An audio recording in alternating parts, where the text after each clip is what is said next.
एक ऐसा देश जहां महिलाएं अपनी कोख किराए पर देती है, उसके पीछे की वजह क्या है और इस देश में शादी के लिए लड़कियों को पुरुष क्यों नहीं मिलते? तो दोस्तों हम बात कर रहे हैं लाओस देश के बारे में।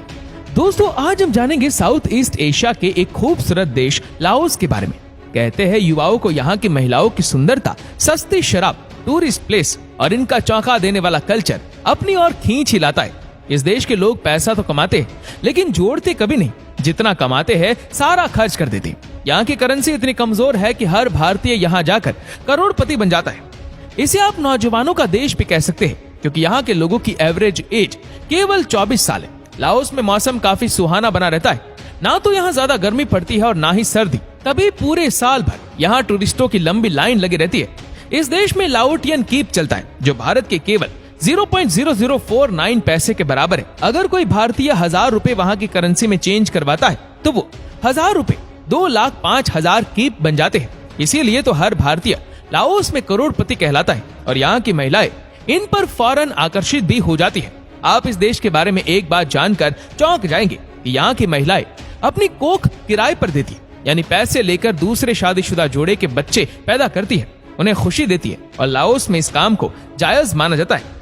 फ्रांस ने इस देश पर कई सालों तक शासन किया, लेकिन 1949 में इसे फ्रांस की हुकूमत से आजादी मिली और लाओस में इंडिपेंडेंट 2 दिसंबर को सेलिब्रेट किया जाता है। और इस देश में वाटरफॉल में ऐसी जगह है जहां जाकर पर्यटकों के साथ साथ लोकल पीपल्स भी जमकर प्रकृति की सुंदरता का मजा उठाते हैं। झरने से गिरता पानी, हरे भरे पेड़ और मन की शांति लोगों को इस स्पॉट पर खींच लाती है। इसके अलावा राजधानी में मौजूद एक बौद्ध मंदिर है। इसके कुछ हिस्से गोल्ड से भी बनाए गए और लाओस में ये घूमने का एक केंद्र है।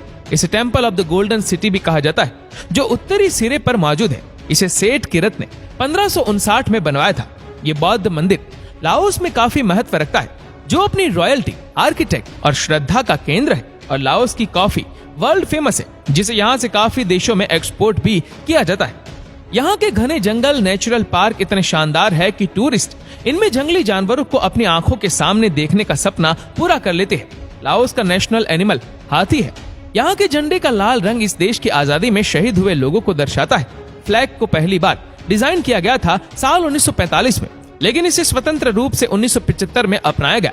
आपको जानकर हैरानी होगी कि लाओस में आप मौज मस्ती तो कर सकते हैं लेकिन वहाँ की लड़की से शादी नहीं कर सकते। एक लाओस महिला और दूसरे देश से आए आदमी उससे शादी नहीं कर सकते। हाँ, बाकी सब चलता है।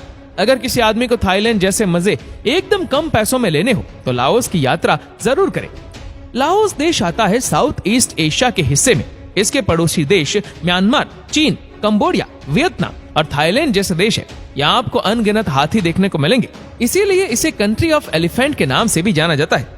ऑफिशियली लाओस को people's democratic republic of Laos कहा जाता है। ये देश 2,36,800 स्क्वायर किलोमीटर में फैला हुआ है और एरिया के हिसाब से ये दुनिया का 22वां बड़ा देश है। लाओस की कुल आबादी 74 लाख है। यहाँ के 66% लोग बौद्ध धर्म को मानते हैं, जबकि 30% में यहाँ के प्राचीन धर्म आते हैं और 1.5 में ईसाई के साथ साथ बाकी के रिलीजन है। लाओस के 35% लोग शहरों में रहते हैं, जबकि 65% आज भी गाँव में रहना पसंद करते हैं। तो दोस्तों आपको लाओस देश के बारे में जानकारी कैसी लगी हमें कमेंट करके जरूर बताइएगा।